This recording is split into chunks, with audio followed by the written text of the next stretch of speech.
नमस्कार। चलिए आज एक ऐसी कहानी सुनते हैं जो हमें महानता का असली मतलब सिखाती है।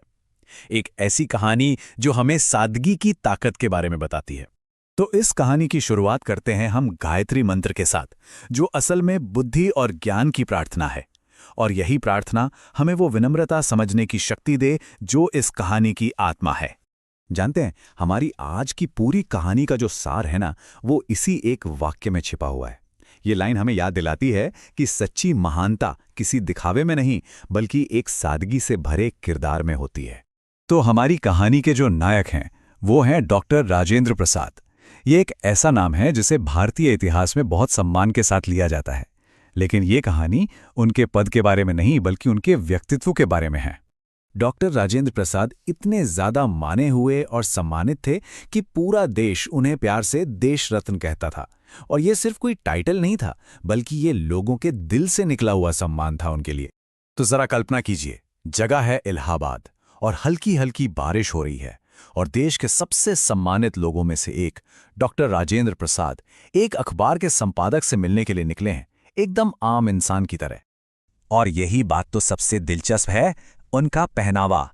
कोई शान शौकत नहीं, कोई दिखावा नहीं, बारिश में भीगे हुए साधारण से कपड़े। ये छोटी सी बात आगे की कहानी के लिए बहुत अहम हो जाती है।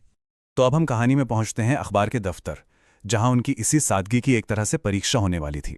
यहां पर देखिए, नजर और नजरिए का कितना बड़ा फर्क है।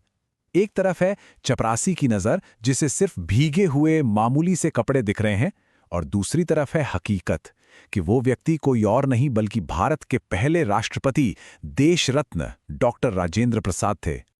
अब चपरासी को क्या पता था, उसने तो बस उनके कपड़े देखे और एकदम बेपरवाही से कह दिया। उसने उन्हें पहचाना तक नहीं। लेकिन देश रत्न का रिएक्शन क्या था, यही तो सबसे बड़ी बात है। उन्हें जरा भी गुस्सा नहीं आया। उन्होंने इसे अपना अपमान भी नहीं समझा। बड़ी विनम्रता के साथ वो बस एक कोने में चपरासियों के पास बैठकर अपने कपड़े सुखाने लगे। सोचिए, यही तो है असली महानता। और फिर आता है कहानी में वो पल जब सच सामने आने वाला था, जब संपादक को पता चलने वाला था कि उनसे मिलने कौन आया है। जैसे ही अंदर श्री चिंतामणि की नजर कार्ड पर पड़े नाम पर गई, वो सब कुछ समझ गए। उन्हें अपनी गलती का एहसास हुआ और वो हड़बड़ाकर अपने दफ्तर से बाहर की तरफ भागे।